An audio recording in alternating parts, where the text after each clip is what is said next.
This gonna be a rant, and for those of you that are like, she's always ranting, you know, there's been some real rant-worthy shit going on lately, okay? You can keep scrolling. I made a video about motherhood where I said that I wasn't ready to be a mother, and honestly, I'm still not ready to be a mother. And a lady asked me, if I wasn't ready to be a mother, then why did I have a baby? And the first thing I thought was, that's like asking somebody, if you weren't ready for that tragic car accident, why'd you get in the car? But then I thought, maybe she really just doesn't know. You won't know how something affects you until you do it. You can read up about it, watch movies about it, ask everybody you know, but you won't know how it affects you until you do it. When we talk about motherhood, I'm not sure where people get shit twisted, but I'm here to set things straight. Motherhood is much more than matching outfits and cute Instagram photos. Motherhood is kind of like having to choose to go to work or choose to tend to a sick child even though the rent is due. Motherhood is kind of like crying in a car and wanting to give up because you don't think you're good enough to raise a human being that will have to function and interact with other human beings in the future. You want to cry, you want to scream, you want to give up, but you look around and there's no one to cry to, because the people that you do cry and vent to will say, well, why'd you have it? I don't know, Brenda. It's kind of like how you begged and cried for that position, but you complain about your fucking job every day. Motherhood is kind of like struggling to survive in an economy that was built and designed to destroy everybody while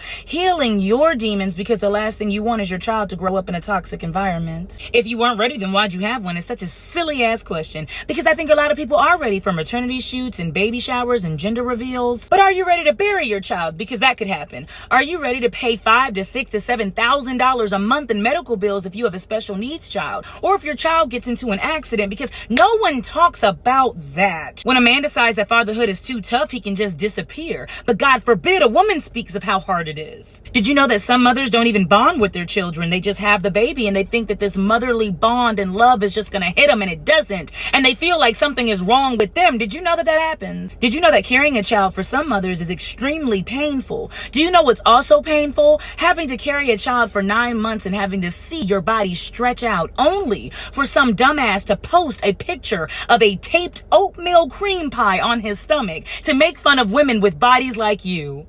Did you know that that happens? As a mother, there is no, hey, finance has been pretty fucked up lately, I can't send the payment. If you don't send that payment to the mortgage company, your kid is homeless. If you don't buy food, your kid is hungry. As a mother, of course, some days you want to run away, but that's called neglect and will get you some substantial prison time. Have you checked the maternal suicide rates? The numbers are alarming. So the next time a woman without kids says, oh, that sounds tough, I don't think that I'm ready, please allow her some grace. And since we're giving out grace, please give grace to the mothers that says, I think that I bit off way more than I can chew. This shit is difficult. And if you can't give that mother grace, then please do not call yourself an uncle, an auntie, a titi, or a tata, because you can't give a fuck about a baby if you don't give a fuck about its mother. I hope this helps.